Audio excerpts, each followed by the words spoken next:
Yo, yo, yo, yo, yo, yo, yo, Big Kish back up in here, man. We gotta talk about the movie Sinners with Michael B. Jordan.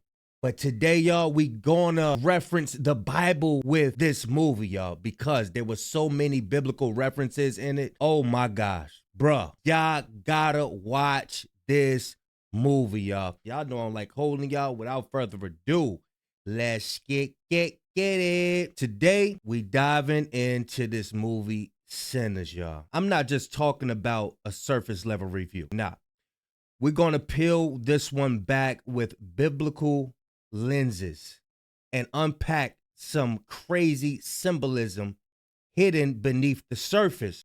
Vampires, twins, music, temptation. This movie ain't just a thriller. It's a spiritual mirror. Another thing we're going to be going over is Reincarnated by Kendrick Lamar, because there's a parallel between the guitarist in the movie and the guitarist who Kendrick Lamar used to be. We know he did past life regressions. That's when you find out who you were in the past. We're going to be drawing some parallels with that as well. So, vampires outside the club can equate to the serpent in the garden. So this is the first thing I want to attack, y'all. How in the movie Sinners, they was partying, but it was being infiltrated by the evils, the vampires. They was trying to come in there and bite everybody up to turn them into vampires, but they was having fun at first. But they wasn't having godly fun. Let's just admit it. In music, you got evil music and you got good music. What you see today, mostly in hip hop, is mostly evil. We got to call a spade a spade. It is what it is. But what they harp on in this movie is that music could be used in a good way and in a negative way. You know what I'm saying? So, all right, boom. Let's start with one of the most powerful scenes around the beginning of the movie. There were Native Americans on horses chasing a white guy, right? Which was a vampire. He knocked on a couple's door and asked them to hide him. So, you know what I'm saying? He was like, yo, could y'all hide me? He was running from the Native Americans. The Native Americans, they was getting rid of all the evil. They knocked on the couple's door and asked if they had seen anyone. The lady replied, no. They did hide the white dude. He was a vampire. But later on, we're going to see that he turned his back on them, bit them, turned them into a vampire. You know what I'm saying? Check it out. The natives then told the couple, that's a dangerous being in your house. And if you're hiding him, let him go. So the natives, they got up out of there. They ain't even going there searching for him, none of that. The people who hid the vampire, they didn't know that was a vampire. It was just a white dude. Like, yo, they chasing me, help me. But the people who hid him, the couple, that was racist. Remember, this was back in the 30s, 40s. Back then, this was in Mississippi. So they thought they was hiding one of theirs. The lady refused. And later on, they got bitten by the white guy, which was the vampire. So now there's 3 vampires because he bit them. So when you get bit by a vampire, you become a vampire as well. When the vampires infiltrate the nightclub, the lights, the music, the drinks, people are vibing, completely unaware of the evil. The vampires later on knocked on the doors of the juke joint that the twins had.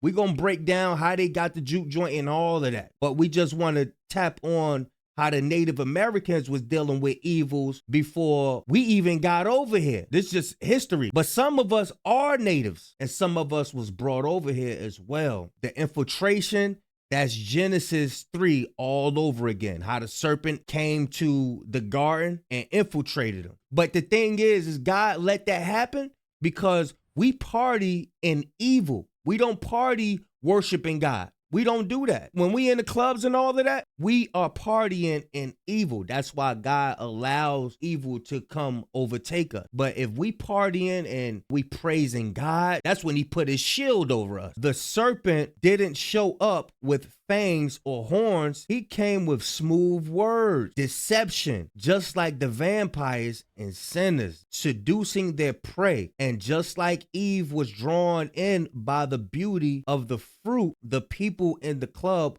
are drawn by the thrill, the music, the temptation. But by the time they realize what's happening, it's already too late. Let's get into the twins comparison, because you got twins in the movie Sinners, which was played by Michael B. Jordan, right? So the twins is a comparison of Cain and Abel, Jacob and Esau. You got twins in the Bible. It was always one evil twin. Always one evil twin. Check it out, y'all. You got two brothers who goes by the name of Smoke and Stack. They learned a lot about business in Chicago and later on implementing the fast life in Mississippi. Like, yo, this is what we doing in Chicago. They came back to Mississippi by opening up a juke joint, selling what they would call back then booze. But what's another name for booze? Wine, beer, corn liquor. They call it spirits. So they purchased this building from an old white Klansman. But unbeknownst to the twins, the building used to be a slaughterhouse. They purchased it, fixed it up, and started to have a party, enjoying the music. But the guitar player not only attracted good vibes, but the music also attracted vampires. This is another parallel. Kendrick Lamar's song, The Party Must Die. Knowing how hard I tried, I think it's time for me to watch the party die. He wasn't talking about a spiritual, godly party. He talking about the evil party must die. Hey there. We heard tale of a party. You did? So one of the twins was greedier than the other. And what you would later on find out is that the sin that was in everyone ultimately become their downfall. Greed, lust, gluttony, hatred, etc. This is not a new story. In the Bible, we see this pattern with Cain and Abel. The first set of brothers, Cain, driven by jealousy and pride, deleted his own brother. Then there's Jacob and Esau, two twins, but very different in spirit. Esau is impulsive and greedy, chasing the flesh. Jacob is more spiritually aware. It's almost like history repeating itself, but that's the trick of the enemy. He doesn't need new tricks, just the same pattern, different packaging. Okay, y'all, now let's talk about this double-edged sword. Let's talk about the music in the film. You ever notice how music can shift your entire mood, lift your spirit, help you heal, or even bring you closer to God? At the same time, be used to manipulate, seduce, distract.